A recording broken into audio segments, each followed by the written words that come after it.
Good evening, everybody. Once again, my name is Steve Spellman. I am the president of the board of directors for the World Affairs Council of Western Mass. Welcome here tonight. Thank you for coming, and looking forward to a great presentation tonight. I'd like to initially thank Valley Venture Mentors for partnering with us and allowing us to use this wonderful space. Also thanking Incredible Toys Company, which is run by our board member Mahmoud Alkan, for sponsoring the Zonta Club of Quabog Valley, represented by Miss Mary Knight, the fabulous Miss Mary Knight. Special thanks to NAI Plotkin, which gives the World Affairs Council its office and venue space a lot of the times. Tonight we have Jeremy Cole from jdcoletv.com, who is running our hybrid program. So not only do we have people here, but we have people watching, hopefully across the planet and in all the ships at sea. Also Chris Cronin, who's operating one of the cameras. Mike Sweeney was here earlier, and Jeff Krezer in the back. Thank you. I'd also like to thank one of our strategic partners, Valley Eye Radio, who will be broadcasting this for their subscribers who have hearing difficulties, or audio difficulties, excuse me. If you are not a member of the World Affairs Council, which is the wicked coolest council in Western Massachusetts, please join. We have brochures out front on the table afterwards, and we've got the people that are around it you can talk to about what it's like and how much fun we have, and the ability to put on great programs like this. A couple of World Affairs Council events coming up. One, World Affairs Council of Hartford is having Andrew Young, the former ambassador and civil rights icon, speak on May 20th. And right here in Western Mass on May 21st, there is a picnic at Stanley Park to benefit the Ashcan Petra, and it's organized by our council member, Nina Grover. Pamphlets are on the table. Our moderator tonight will be introduced by Miss Mary Knight, who is representing one of our sponsors tonight, the Zonta Club. Mary is a past president of the club and currently serves as the secretary. She is very active at the district, national, and international levels of the club, which does amazing service work.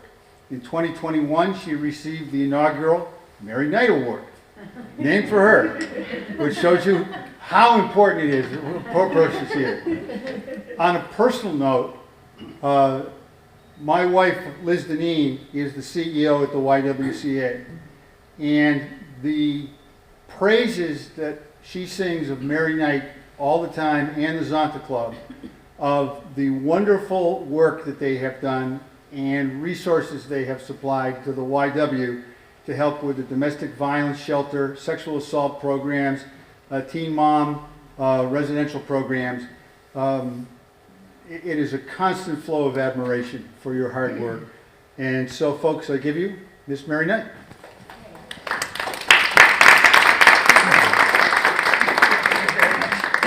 Use this one and that one. Okay, thank you. Too confusing for me. Thank you very much. One of the questions I get asked most often is, what is Zonta? So Zonta is a community of diverse but like-minded organizations, professionals rather, working together to empower women and girls and make the world a better place for all. We are now in our second century. We have approximately 27,000 members, of women and men. They're members of over almost 1,500 clubs in 63 countries. Zontians work locally and globally for 4 promotions. First, for gender equality, where women's rights are recognized as human rights. Empowerment, where every woman is able to achieve her full potential. Access to resources, where women are represented in decision-making positions on an equal basis with men. And a life free of violence, where no woman lives in fear of violence. And I have some material in the front hallway, and please see me if you're interested in more. It is now my distinct pleasure to introduce Dianne Fuller Doherty. Dianne has worn many hats over the years, serving her community on many levels. There just isn't enough room in the program tonight to enumerate her many contributions, and I've been informed that it's got to be very short. But please know that everything that Dianne has been involved in has been really impressive, and she makes a difference in everything she does. She also inspires everyone she works with. So while not a Zanta yet, Dianne exemplifies the ideal of Zanta International, and I'm so pleased to recognize her tonight. Dianne. Thank you, Mary, for that very generous introduction, and that is true about Mary. She is the true worker for Zanta and many other things. So it's nice to have you here, and I think it's so appropriate that you're talking about the mission of Zanta, which is helping women and girls, and having one of our speakers from a country that doesn't yet know that. But they will soon, right, Nazifa? So I'm happy to be here, and people always ask me, how did we get so lucky to meet Safie and Nazifa? And I have Jean DeLiso, who is right here in the front row, to thank for that, and my daughter, Lisa Doherty, who they were asked to sponsor a family by a friend. It's a long story, but she was getting her PhD and decided to go to Afghanistan to help out with some of the trauma that was going on there. And she got very well connected in Afghanistan and was told that she could choose one family to help get out.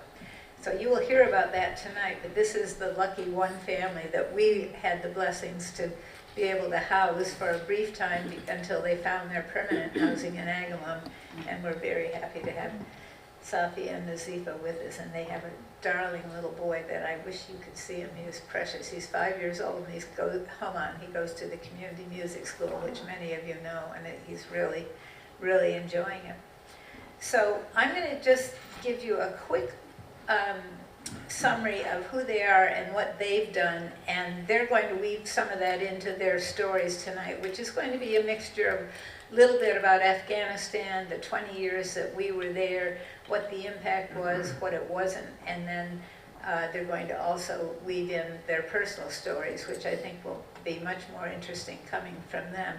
And then if they leave anything out, I'm going to correct them or add to it. So, Safie, do you want to start? And you said you were going to start with the history of Afghanistan and then take it from there. And they're going to have a bit of a dialogue back and forth. So we will have questions at the end, and they've been asked to keep their remarks somewhat brief so that we could have time for questions, because I know this group will ask good questions. So thank you. Good afternoon, ladies and gentlemen. It's my honor to be here tonight. Today, actually, it's not my day. I'm thankful from the World Affairs Council, Dianne Doherty said, Steve, for everything you did, and for entire people who were involved in arranging this event. Without your help, it was not possible, and we are thankful to providing the opportunity for us to talk about our journey to the United States and also about our country, Afghanistan. We are going to talk jointly with my wife together, so I will start with to give you a brief history of Afghanistan. And then we will go through the 20 years of development, the chaotic situation of last year, and also our new life in the United States. At the end, we will have a Q&A that I hope you will be able to answer all of your questions. Afghanistan is a landlocked, multi-ethnic country located in the heart of South Central Asia. During the history of this country was attacked by great armies like Alexander the Great, Rashidun Caliphate, Mughal Empire, Timur Empire, British Empire, the Soviet invasion of the Soviet Union in 1979. The country's forbidden landscape, mountain, has laid many ambitious to rest as a tireless resistance of its people. In 20th century, when the darkest period of Afghanistan started, it happened on 1979, when Soviet Union military invaded and occupied Afghanistan. And by early 1980s, the group of Mujahideen, the rebel Islamic scholars, became united with each other to start fighting against the invasion of the Soviet Union in the country. It was the time when the darkest period of the civil war started in this country. The war was going on for decades.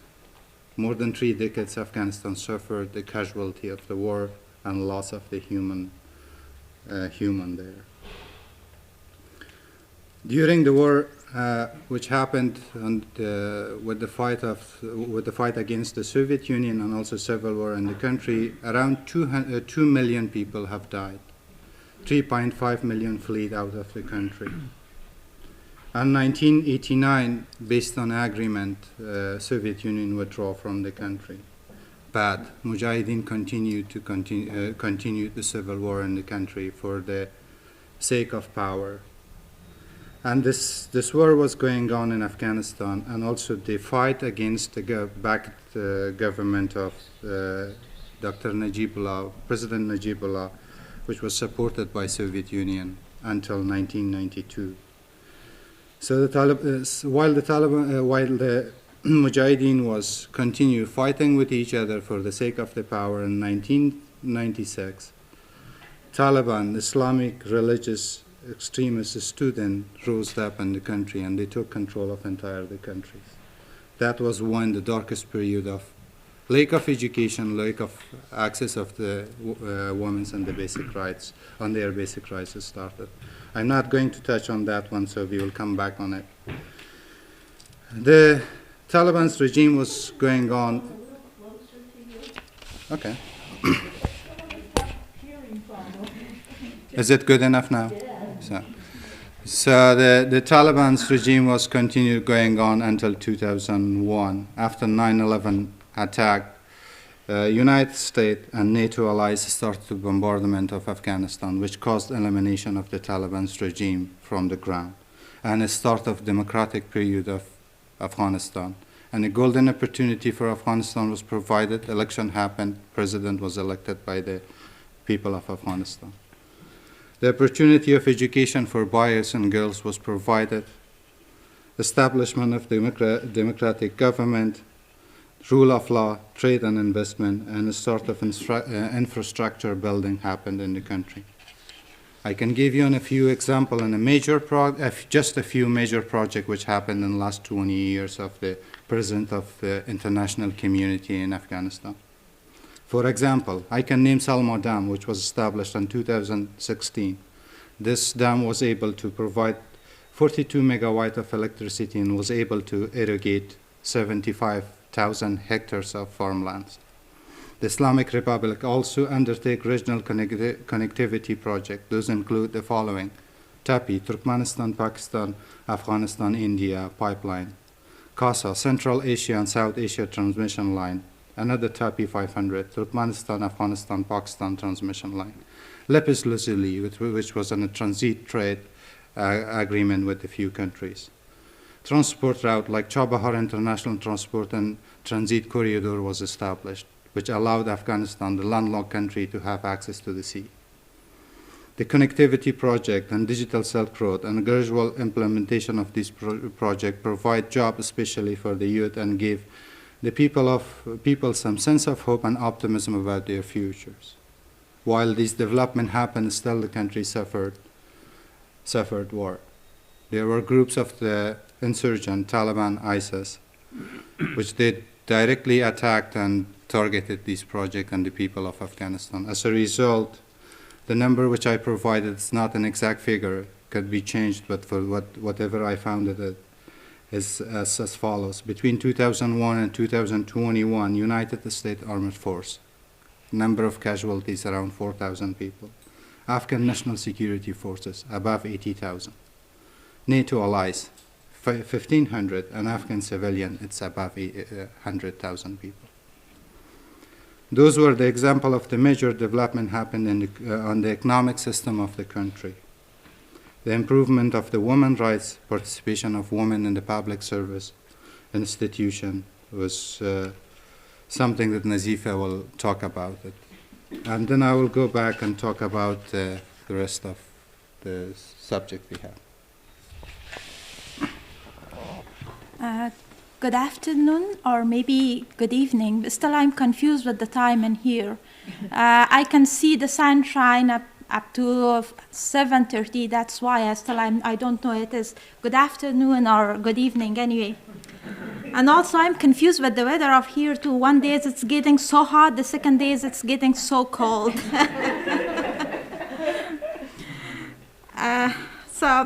Thank you so much for giving this opportunity, for being in here and talking about Afghanistan. I'm going to provide a brief information about the dark period of Taliban, which has happened between 1996 up to end of 2001. And also I will talk about the participation of women in the President of United States in Afghanistan by late 2001 up to August 2021.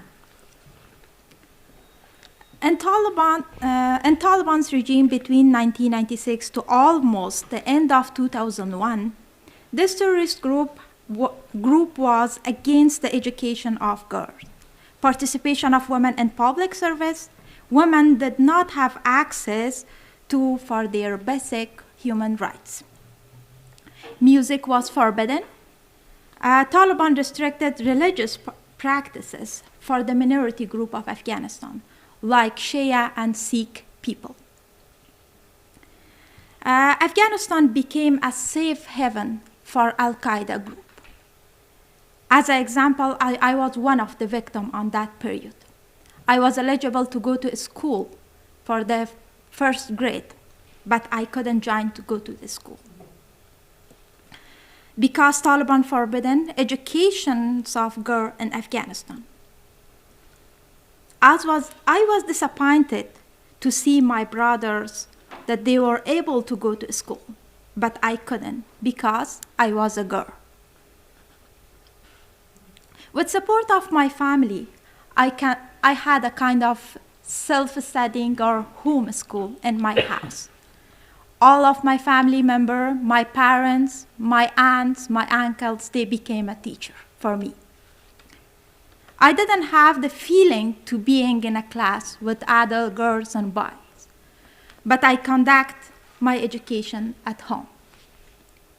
With President of United States and NATO allies and establishment of new government for Afghanistan, women were able to have access for their basic human rights.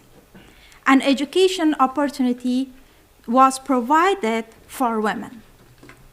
As a result, I was to be able to participate to school, and finally I got my master's degree. The previous government of Afghanistan has committed to international community to increase the participation of women in public service up to 30%. And millions of international aid has been used for women empowerment project in Afghanistan. Last 20 years was a golden opportunity for women of Afghanistan. As an example, in the education sector, 37% of students were girls, 30% teachers were women. When women participated in public sector to provide services in percentage of 27. Ministry of Women Affairs was established where the women facing domestic violence could raise their voice. In provinces and the capital also ministry was assigned to create policy for women empowerment. In each government institution, Directorate of Gender Affairs was established to provide opportunity for the women to raise their voice whenever they faced abuse or violence. One of the most recent cabinet of Afghanistan government period to fall down the country under the Taliban control, out of 25 ministers, 8 of them were women. After President of United States and NATO allies armed force in Afghanistan and support of international community, women were able to participate in parliamentary election. And people were able to vote for women to be member of parliament, which has resulted 69 members of parliament to be women. So the tragedy starts from here. What's happening right now in Afghanistan, for the women of Afghanistan especially? Afghanistan is facing one of the most complex humanitarian crises right now. 97% of all Afghan lives are below the poverty line. Since August 2021, when Taliban took the control of Afghanistan, humanitarian crisis has deteriorated further. Competent government employees have abandoned their jobs, leaving Afghanistan with brain drain. As a result, key services delivery institutions not longer function and lack the resource to address the basic needs of the population. Girls and women do not have access to the education and their basic rights. Parents are selling their kidneys to provide food for their children. Torture and killing of previous government employees and Afghan National Security Force are raised despite Taliban promised amnesty for them. Genocide is going on against the minority groups. I can give as an example of Tree Society attack, which has happened around a month ago. One of the education centers, which belongs to Hazara people. The result is killed off more than 130 children. Right now, Taliban start another genocides against Tajik people in Panjshir provinces. I can reference one of the articles published by New York Times that around 500 previous government employees and members of National Security Force killed by Taliban, and still is going on. Lack of access of international media in Afghanistan caused that the genocide is not to be published. I'm disappointed as a girl who faced the same situation while it was the time for me to participate to the school. I can see right now the same situation for women and girls in my country. They are not allowed to be educated. And also, women should cover their face and body by burqa, based on new restrictions that Taliban applied for women of Afghanistan. I have a question for gentlemen. Have you ever seen or get a chance to see a clothes cabinet of a woman? If you do not, please try one. If you open the clothes cabinet of a woman, you cannot find a small space because it's full of clothes, or sometimes more than full. I think it's applicable for all the women in the world. It's for me too. My current clothes cabinet is not as much full. I'm just talking about the current. But today when I was taking decision to choose one of my clothes, so I ended up to choose this one, my traditional clothes. Why I did? Because Taliban is trying to show for all the world that the burqa is part of the culture of Afghanistan. But as an Afghan woman, on behalf of all the Afghan women who are in Afghanistan and they don't have access to raise their voice, I want to say burqa is not the part of the culture.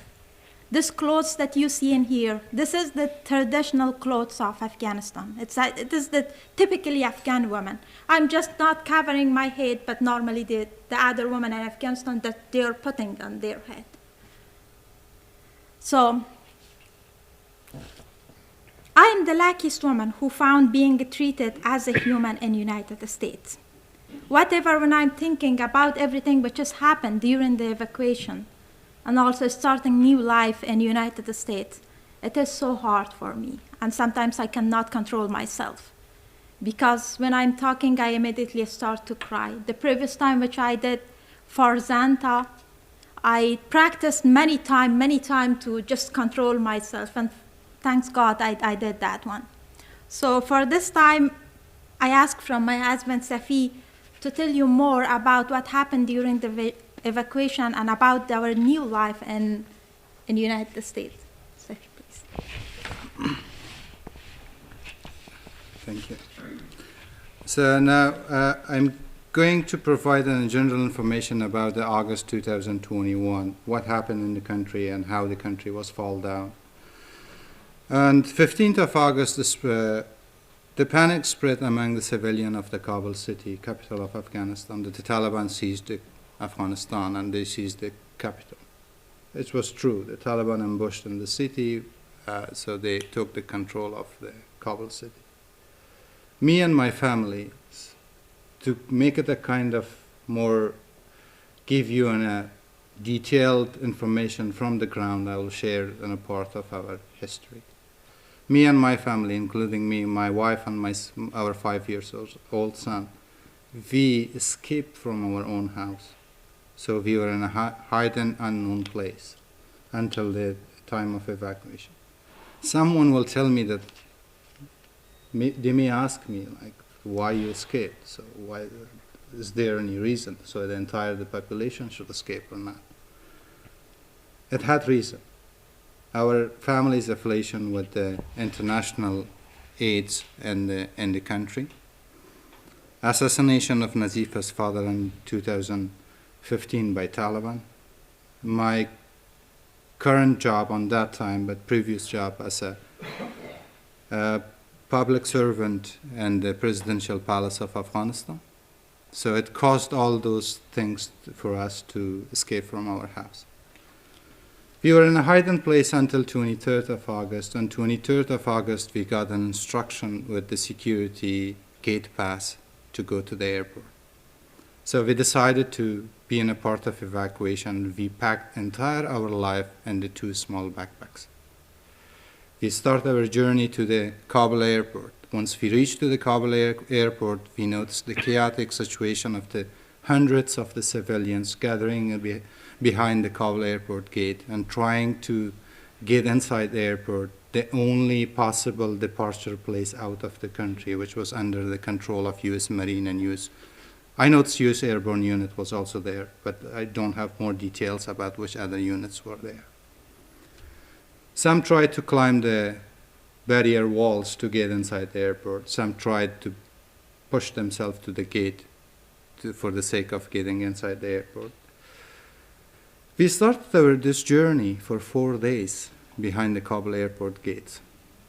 In the 4 days, we were not able, finally at the day 4th, we were able to travel 4 miles. We didn't have food, we didn't have water. We had only 2 backpacks full of clothes. So that was something we decided to take out of the country. So on 25th, we gave up with the process, and we said that we cannot make it. We missed few flights. So anytime, like when they provided a new gate pass for us, and this new security code. So by the time we tried to reach to the US soldiers, we couldn't reach at all. So it was crowded and it was impossible. The code was expired, like it was a few hours was late. Then 25th, we decided to give up with the process, and then we decided to go back home.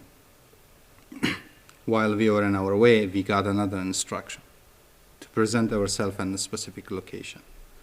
That was the golden opportunity for us to get inside the Kabul airport. When we went there, so the buses were ready for us to pick us up, to transport us inside the Kabul airport. We got on the bus and we started our journey inside the Kabul airport. In the early morning of 26th, we got in the airport, inside the Kabul airport. As soon as we saw the US Marine was there, and we thought that now we passed all those crowds and now we are in a place that we can be evacuated from the country. While we were waiting for our flights in the Kabul airport, the explosion happened at the gate, which resulted 13 Marines was killed, hundreds of the civilians. And the next day on 27th, finally, we had our departure flights from Kabul airport. So we were not able to take anything with ourselves, even that 2 backpacks.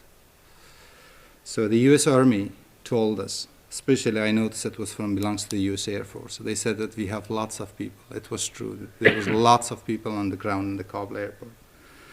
And they said that we took decision, instead of putting baggage on the airplane, we will take humans. So instead, like 2 of my backpack, I couldn't take it. I couldn't take my clothes, but those 2 backpacks save the life of another person.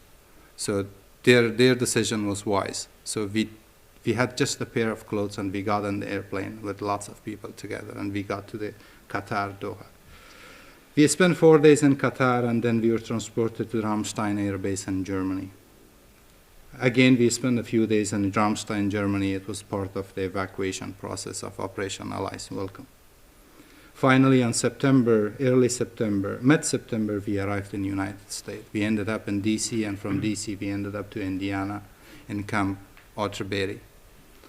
While we were in Indiana in military base, me and my wife, we decided to do something back for the entire this evacuation happened. So we started to become volunteer with the U.S. Army.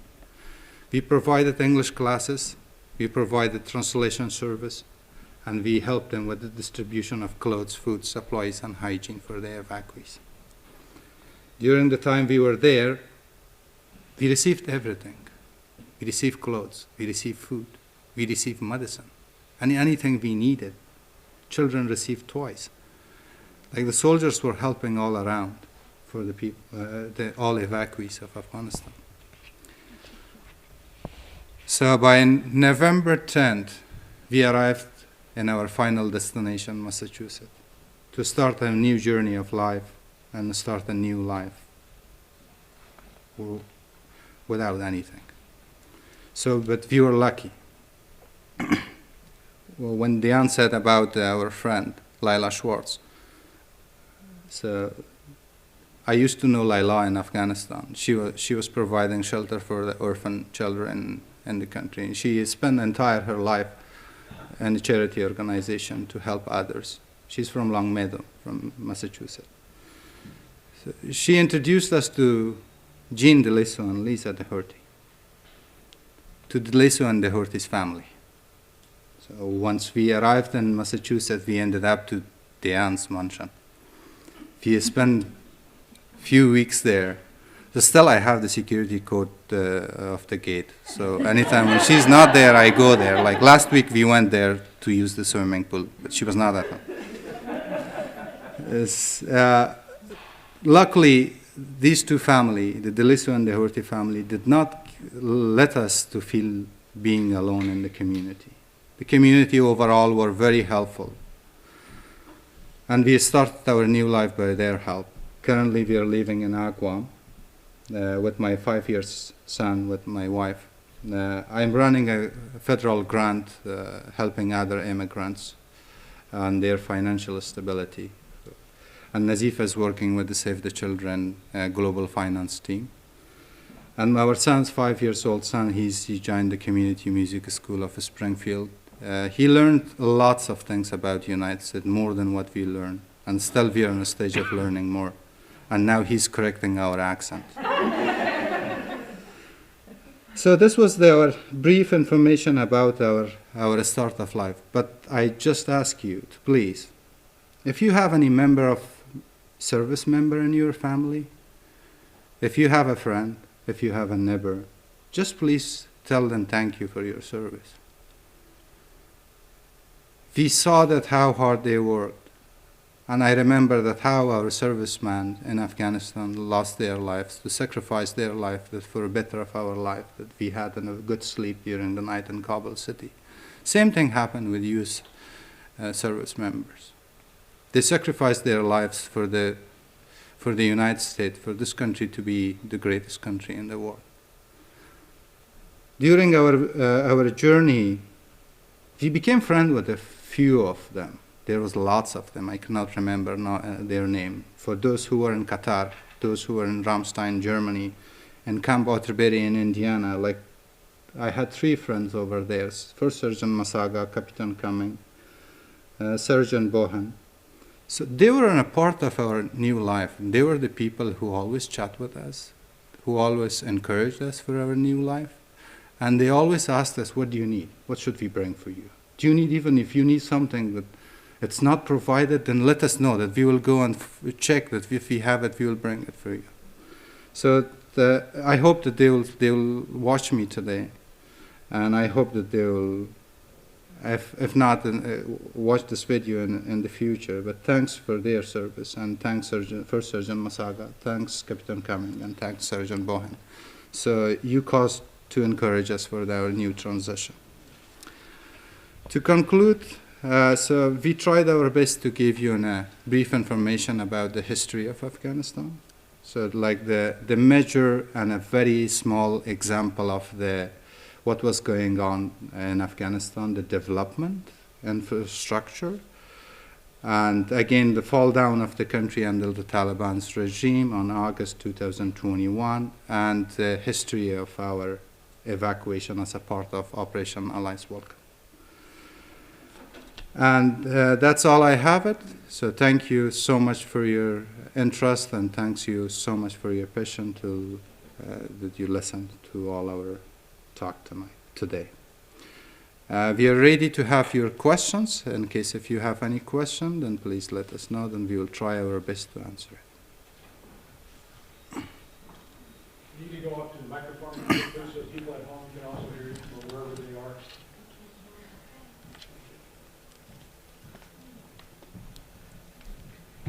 Can you speak to the experience your 5-year-old child went through and how you managed that coming to the evacuation? We tried our best to make it as brief as possible, to not make it boring for you, but we didn't provide the entire information of the evacuation. Yes, on 23rd of August, when we start our journey to go to the Kabul airport, so once we arrived in the gate of the Kabul airport, we noticed that there's huge crowd of the hundreds or thousands of the people gathering together over there.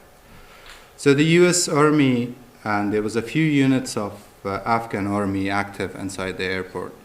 They tried to use the smoke grenade, sound bomb, like shooting on the air, and sometimes even tear gas to take the control of the situation. So like in the first shoot, which we heard is the noise, we told our son, it's a game going on between the good guys and bad guys. So you need to be patient, and if you hear it, don't get panic. So then at the end, we will find it out that who is the winner, the good guys or the bad guys. So in the entire journey of our evacuation, he was just asking us anytime when he heard something, and he just asked us who won the game. So but we said that keep waiting. Still it's going on. So that's how we controlled him to not get panic in the situation of those sounds of bullets and noises. I just want to add, because we made a kind of a story for him, and he knows that I told him that the good guys is those guys who has the military dress and the uniform. So I remember when we passed the Kabul airport gas, he was sleeping on the seat, and when he opened his eyes and he saw the military, and he immediately started clapping and told me, oh, look at mom, look at the military is here, everybody is here, the good guys are here. So we won the game. But unfortunately, when we were inside the Kabul airport, so the explosion that you may saw through the media, which has happened in the Kabul airport gate, and we need to wait for almost 24 hours inside the Kabul airports. So it's a lot of crowds. So, and then the rocket attack happened. So his question was that why we win the game, why still we are here? Let's go back home. I told him, okay, still the game is going on. We need to continue. So, and he is always asking that question. And when we were in Qatar, he asked the same question. So, but when we arrived to Germany in Ramstein base, so on that time, I and Safie, we decided to tell everything for him, because he was complaining every day, and he wanted to back to his to home, and he was missing his ties and everything, and he was asking about his friend in school. So that's why we tell, look, this is not the situation. That was not the game. This is the reality. Taliban is in Afghanistan. We need to escape from the country, and so we are safe. It's good. And his question was that, where is my grandma? Because when we were in Afghanistan, all the time he was with his grandma. She is still in Afghanistan, so let's help her because maybe the Taliban find her. So still he is thinking about his grandma. He has a small box and he is putting each coins during the day on that box. And he is thinking that one day he can purchase a ticket for her to bring her here.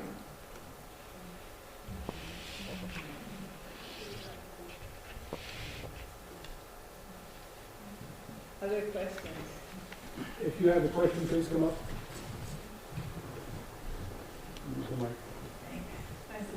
Thank you so much. I have a question about the Taliban, and there's a long history of Afghanistan, of course, and it's in the recent years that the Taliban has taken over relative right to the history. And can you give some context to maybe what was going on culturally that would allow that to happen or that created that movement?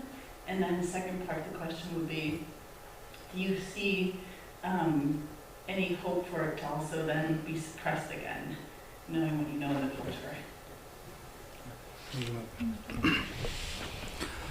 So the reason why the Taliban rose up, as a perspective of an Afghan, based on my experience of my childhood, and I have it and I experienced it in the country, it was the lack of the leadership in the country in 1996.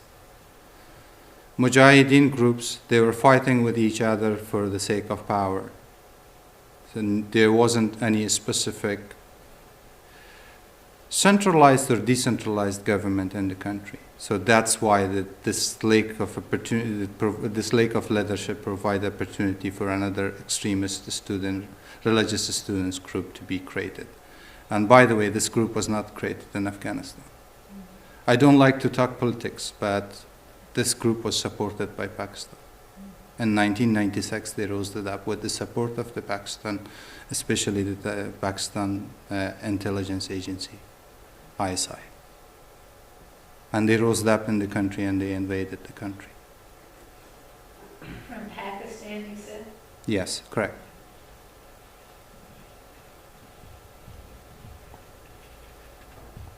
What kind of news do you hear from your family now about what's going on? Overall, the life situation in the country is not good enough. Like Nazifa said, that the majority of the people are living under the poverty line. People does not have access to the food and to their basic, especially women, to their basic rights. Education is forbidden for the girls. Music is forbidden in the country. Women are forced to wear burqa, and the way that the Taliban want a woman to be covered. Women are not allowed to work outside their houses, and even when they're traveling around the country, in the cities, in the provinces, they are not allowed to be alone. There should be a man accompanying them together in the house, in the car. Can I ask a question right here? Sure. Are these against Islam? Like, not sending the girls to school or not doing this? Is it against Islam? Again, I'm not expert in Islamic studies.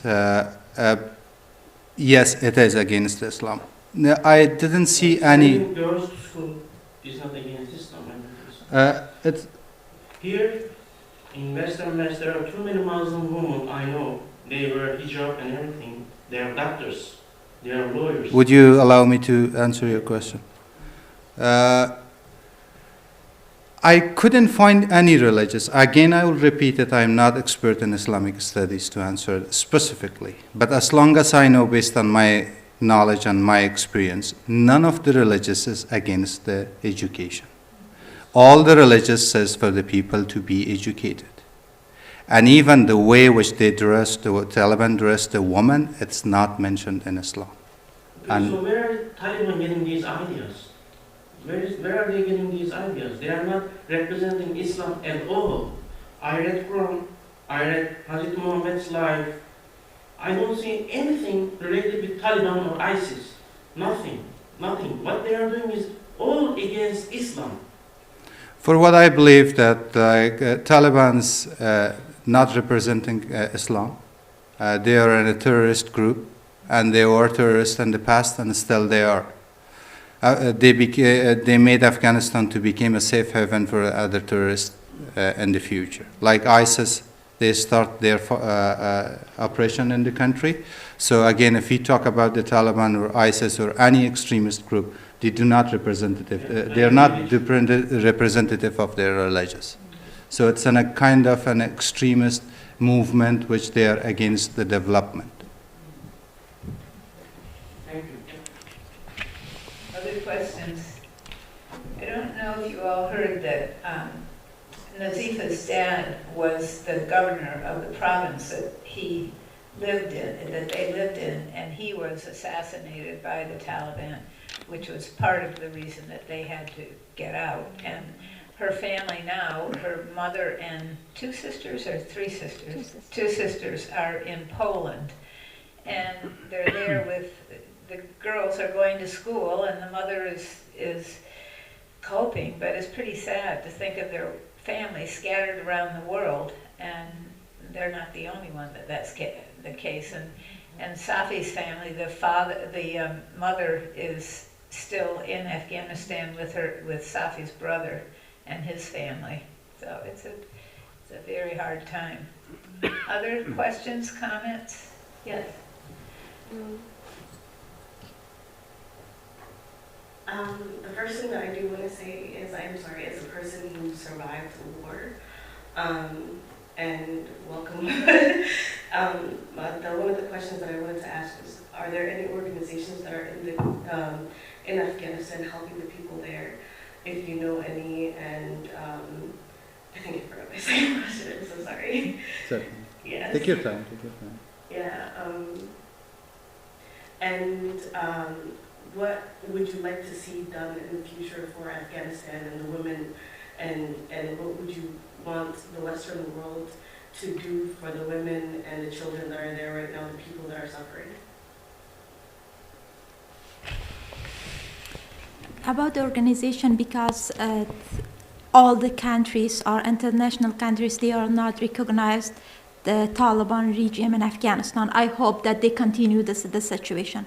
That's why officially the organization, they are not working in Afghanistan, but some of the organizations like UNICEF, Save Children, those international organizations that they are working for humanitarian, they are supporting the people normally. And before, they were working during the previous time of the Taliban between 1996 up to 2001. Yes, they are still trying to help the people, but because Afghanistan regime is under the sanction, getting money from donor or getting donations in the current situation for the people of Afghanistan, it is not easy. So the life in Afghanistan, it is tough right now. I told you that people are living under the poverty. So if you follow the news from Afghanistan, you can see some of the organizations that they are working. They have the humanitarian activity in Afghanistan. I saw the news that yesterday one of that organization, they provide bread for the children in school. Children normally in school, the children, they need stationery, not food.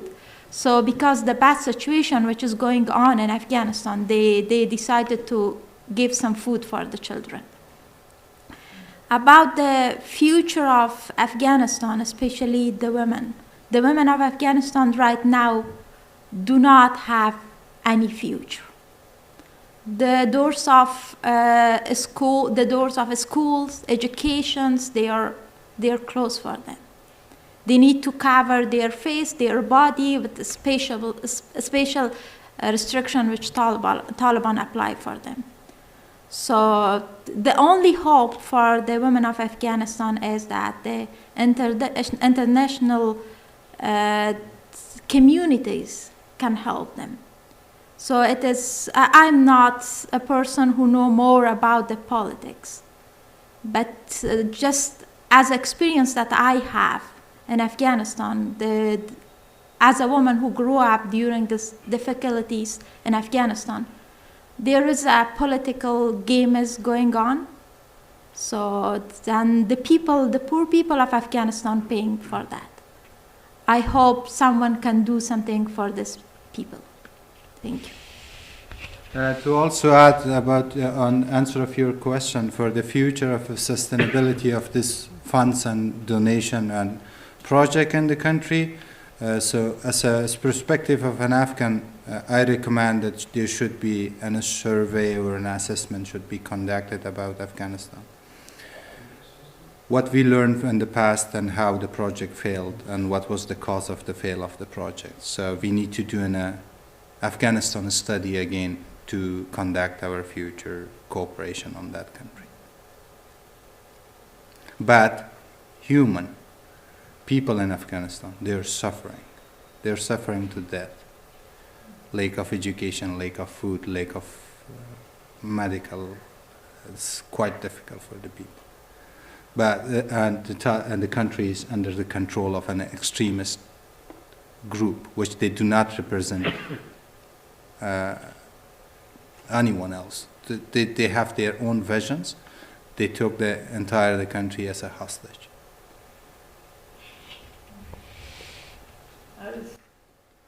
I was very impressed that both Safie and Nazifa got jobs almost immediately after they got here. Safie working for Jewish Family Services, and by his choice wanting to help other refugees to get settled, and he's, as he said, managing $1 million contract that they got with the federal government to do that, so he's being highly useful and appreciated there. And Nazifa had worked with a number of government agencies in Afghanistan, and we happened to have a friend who worked for Save the Children who was able to help her get a job there, and it's a wonderful job for her, and I think they both will be contributing back and doing a lot for this country, and we're fortunate to have them here. So, other comments, questions?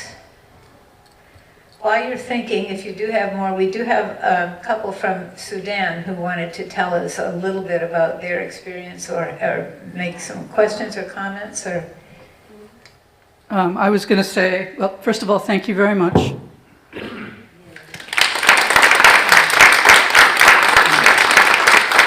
And I'd like to introduce, and I apologize in advance if I get this wrong, Bedel Omar, who is the president of the East Africa Cultural Center, who's going to speak to us briefly about the Somali refugees.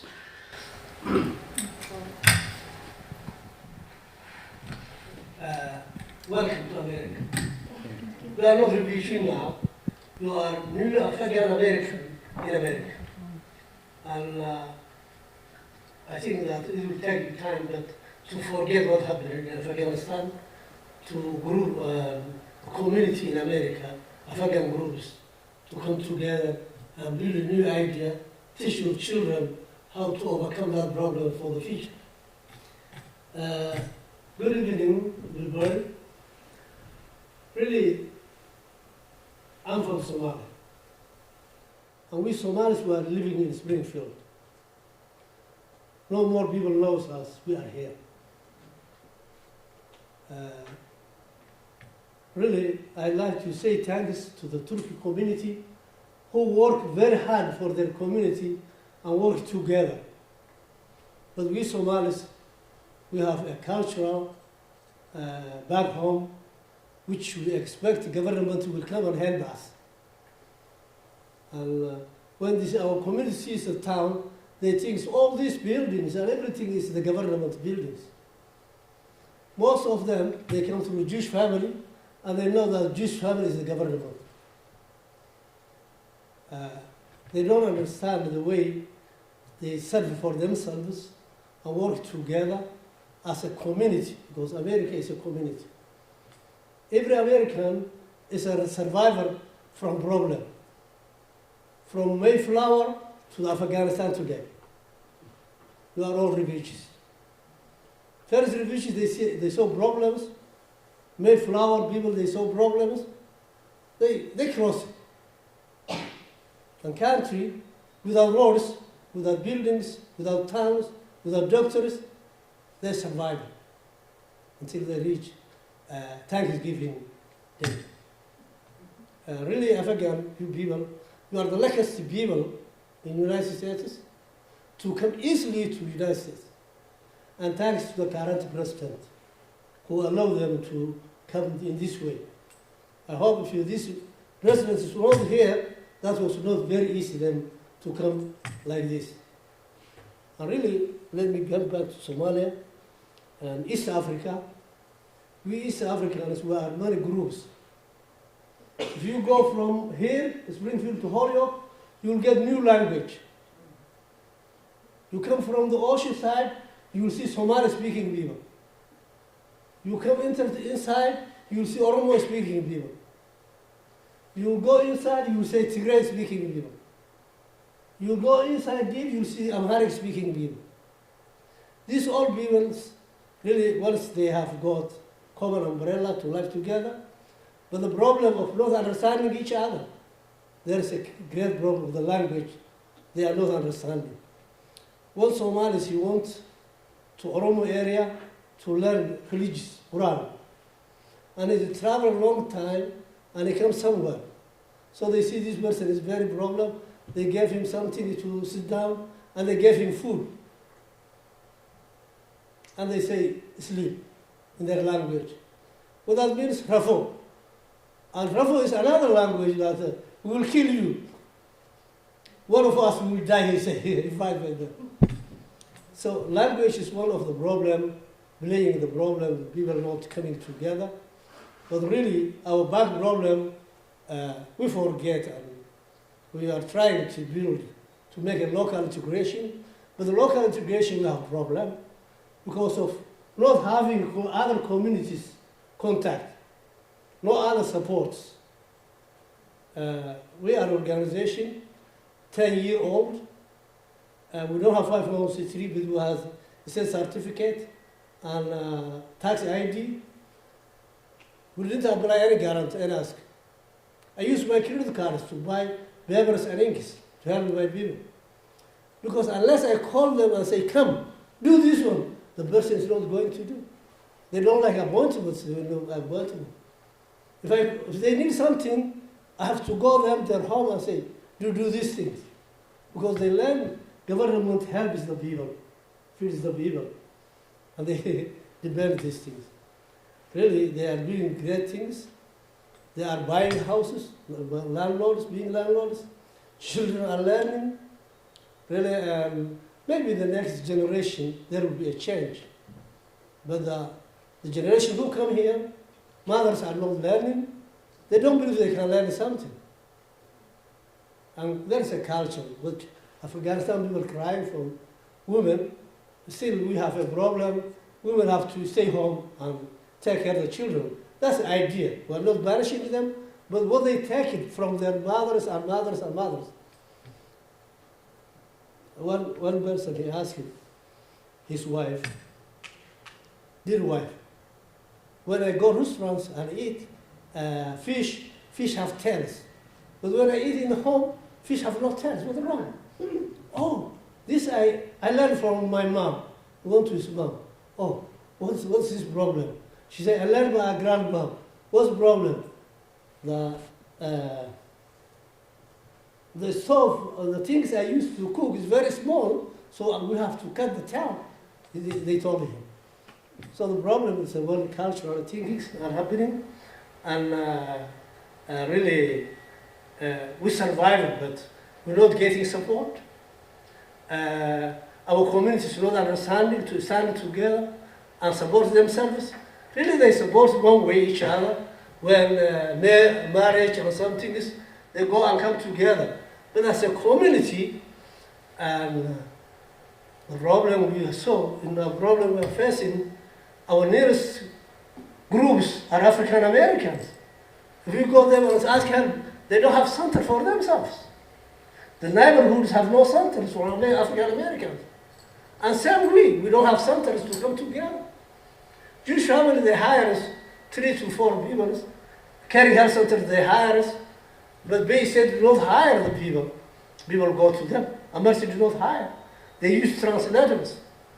So really, we're very glad to hear friends of Afghanistan. And we need to have friends of Somalis. We need people to support our people to make a local integration and learn everything. In 2014, this was going to be established in 2012. 2014, I created 10 family child cares. 2022, I created 3 family child cares. That's the only women they can do that business, and they take care of the children. Other people, they are working, they're doing something, but they are not coming to build themselves together. And homework, we have no, that means we don't have center that we can come together. And we are not expecting help. We have not seen help before, but being here today, what do you say, World Affairs Council, nobody telling me what they are, but just imagine. When I see Afghanistan, I draw my map somewhere in with the mountains and rift valleys and something, I draw my mind. The council, I draw that religious groups who are trying to help religion. I'm not sure, but this is what my mind draws. That we Somalis, we are here, we are helpless, we need help.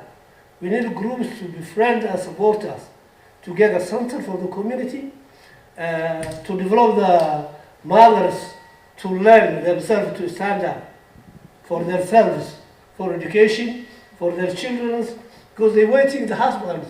That is all. Nobody's pressuring, but the culture is still pressuring them until they change. So thank you for listening, and I like Afghans. Welcome to America. Afghan American, not refugees. People, if they say refugee, that's not a good word. Refugee is the next country you flew to. When you go to a country, there is a camp for refugees. After refugees, there is a 3 durable solution. Repatriation, returning back, local integration, and resettlement. When people go to resettlement to another country, they come to that country. They are no more refugees. They are new citizens for the country, future citizens of that country. So, starting today, we are thinking like Americans, American communities, learning American history for the future, to become citizens, what they want. So always try to forget, clean your mind, and work inside America. Thank you very much. I forgot one thing. We should have thanked Sid for getting this all organized, and Sid does yeoman's work for not lots of rewards. So thank you, Sid.